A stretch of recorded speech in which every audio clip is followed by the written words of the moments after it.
भगवान अपने भक्तों के प्रण को कहां नहीं रखते। कलयुग में भी ऐसे बहुत सारे संत हुए हैं, ऐसे बहुत सारे भक्त हुए हैं जिसकी वाणी को भगवान ने सत्य किया। बड़े ध्यान से सुनना, भक्तमाल में कथा आई है नरसिंह जी की। ये भगवान राधा कृष्ण के बहुत बड़े भक्त थे और जूनागढ़ के रहने वाले थे नरसिंह जी। कलयुग की घटना है, ध्यान से सुनना। तो नरसिंह जी भगवान राधा कृष्ण के अनन्य भक्त जूनागढ़ में रहते थे। तो एक बार जूनागढ़ में साधुओं की मंडली पहुंच गई और मंडली में 7 साधु थे। कलयुग की घटना है और उन साधुओं के पास 700 रुपए था। अब पहले के समय में चांदी का सिक्का चलता था, 700 रुपया चांदी का सिक्का के पास था। कलयुग की घटना है और ये 7 साधुओं को द्वारिका जाना था भगवान का दर्शन करने के। श्री द्वारिकाधीश जी तो जूनागढ़ पहुंचे। जूनागढ़ में नरसिंह जी भी रहते थे, भगवान राधा कृष्ण के परम भक्त।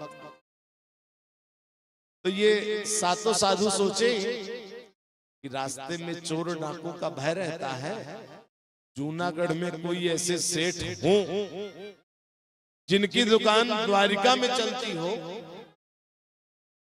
तो ये 700 रुपया उनके पास जमा कर दे और एक पावती ले लें और द्वारिका पहुंच करके उनके मुनीम को दिखा करके पैसा ले लें। तो 7 साधु जूनागढ़ वालों से पूछने लगे, भाई इस नगर के सबसे बड़े सेठ कौन है जिनकी दुकान द्वारिका में चलती हो? तो जूनागढ़ वाले ऐसे हंसी करते हुए, मजाक करते हुए बोले, इस नगर के सबसे बड़े सेठ नरसिंह जी हैं। क्योंकि महात्माओं को देखे, नरसिंह भगत भी महात्मा ही थे, भगवान राधा कृष्ण के परम भक्त। तो 7 साधु नरसिंह जी के द्वार पर पहुंच गए। राधे राधे ऐसा जोर से बोले और नरसिंह जी जैसे राधे राधे सुने, देखे अरे महात्मा जी लोग आए हैं। मुद मंगलमय संत समाजू, जो जग जंगम तीर्थ राजू, राम भक्त जहां सुर सरिधारा, सरसई ब्रह्म विचार। देखिए महात्मा लोग आए हैं। दौड़ करके नरसिंह जी गए और साष्टांग दंडवत प्रणाम किए, हाथ जोड़े नरसिंह जी। बड़े प्रेम से भीतर ले गए, बैठाए, जलपान कराए। अब इतने में 7 साधु क्या किए, ध्यान से सुनना। 700 रुपया चांदी का सिक्का नरसिंह भगत के सामने रख दिया। नरसिंह भगत देखे, बोले अरे महात्माओं ये क्या है? तो 7 साधु बोले, देखो सेठ जी हम सब पता लगा लिए। नरसिंह भगत बोले, सेठ जी अरे मैं कोई सेठ उठ नहीं हूं, मैं तो भगवान का भक्त हूं और आप जैसे संतों का भक्त हूं, मैं कोई सेठ उठ नहीं हूं।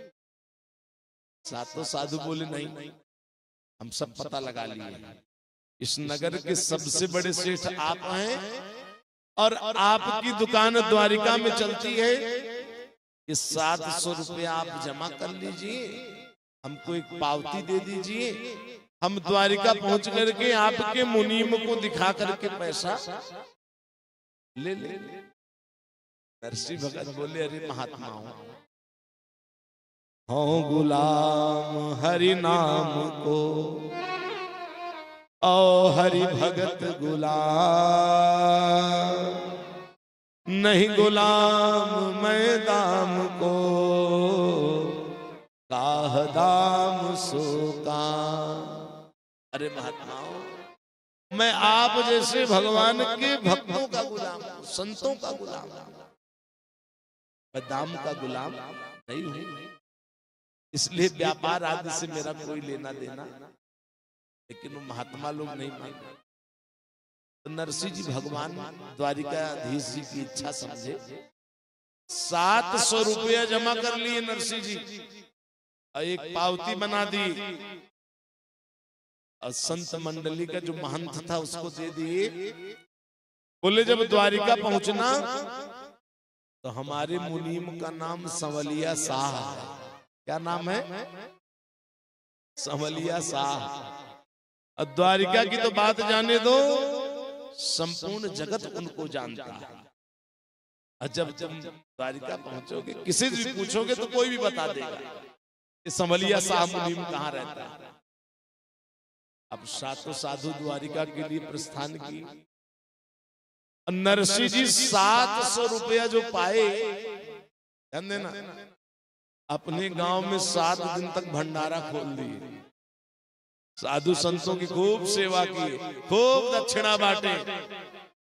अब सातों साधु द्वारिका पहुंचे, सबसे पूछे भाई ये संवलिया शाह मुनीम कहाँ रहता है? जिससे पूछते बोलता भाई इस नाम का तो कोई मुनीम ही नहीं है। कोई हंस देता।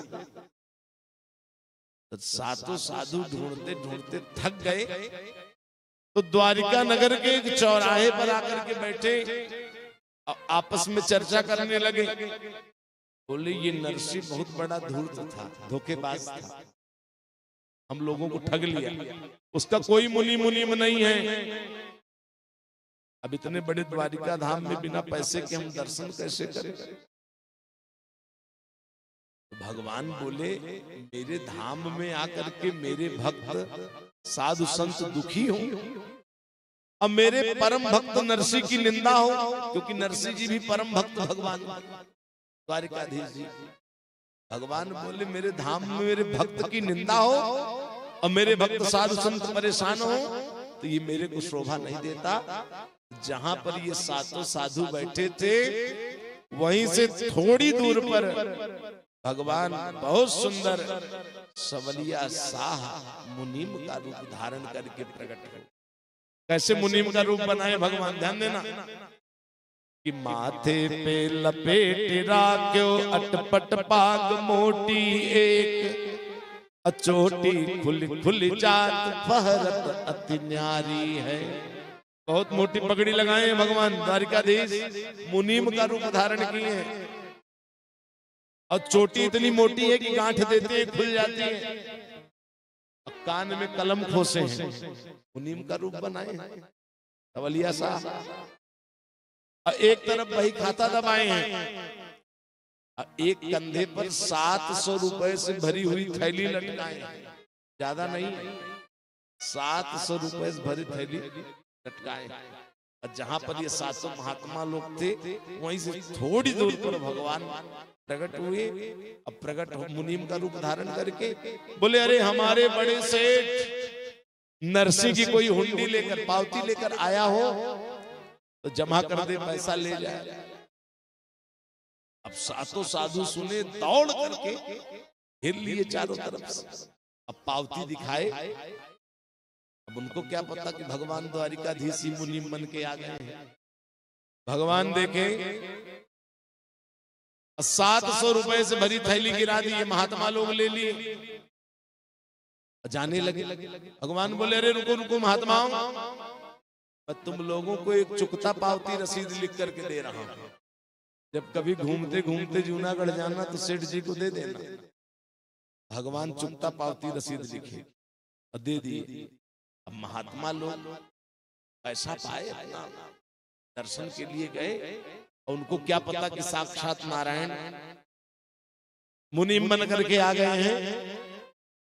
अब भगवान भी कुछ दूर जाकर अंतर ध्यान हो गए। अब जब कई महीनों बाद भ्रमण करते हुए घूमते हुए महात्मा लोग जूनागढ़ पहुंचे। जूनागढ़ पहुंचे, नरसिंह भगत के द्वार पर गए, राधे राधे शब्द का नारा लगाए। नरसिंह भगत दौड़ के गए, प्रणाम किए, बैठाए, जलपान कराए। तो संतों ने कहा कि सेठ जी, नरसिंह भगत बोले अभी भी सेठ जी बोल रहे हैं, इनको तब पता चल गया है कि मैं कोई सेठ उठ नहीं हूं। संतों ने कहा सेठ जी आपके मुनीम को ढूंढने में परेशानी हुई, लेकिन मिल गया। आप जैसा मुनीम तो मैंने कहीं देखा ही नहीं। जैसा मुनीम आपने रखा है ऐसा मुनीम तो हमने आज तक देखा नहीं। हिसाब का बड़ा पक्का है। 700 रुपया दे दिया, एक चुकता पावती रसीद भी लिख करके दिया, बोला सेठ जी को दे देना, लीजिए।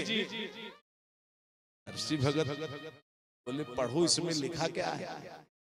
नरसिंह भगत खुद नहीं पढ़े, संतों से बोले पढ़ो इसमें लिखा क्या है। तो उसमें भगवान क्या लिख करके भेजे थे, ध्यान देना। भगवान लिख करके भेजे थे, सिद्ध सिद्ध श्री जूनागढ़ महाराज, सिद्ध सिद्ध श्री जूनागढ़ महाराज नरसी की जय जयकार हो। हुंडी की रुपया, हुंडी की रुपया मैं 700 चुकाए दीनी, और कीन्ही नहीं दे रही अभिलंब मैं दीनी है। और जान के मुनीम आपन, भगवान लिखे जान के मुनीम आपन, काम काज लिखते रहो, मुझे याद करते रहो, क्योंकि द्वारिका की दुकान आपकी है। नरसिंह भगत सुने, नरसिंह भगत की नेत्रों से अश्रुओं की धारा बह चली। नरसिंह भगत बोले, अरे महात्माओं, वो कोई साधारण मुनीम नहीं थे, वो जगत के स्वामी थे, और मेरी वाणी को सत्य करने के लिए वो मुनीम का रूप धारण। बताओ, भगवान से बढ़कर के भक्त वत्सल, अकारण करुणा वरुणालय और कोई दूसरा नहीं।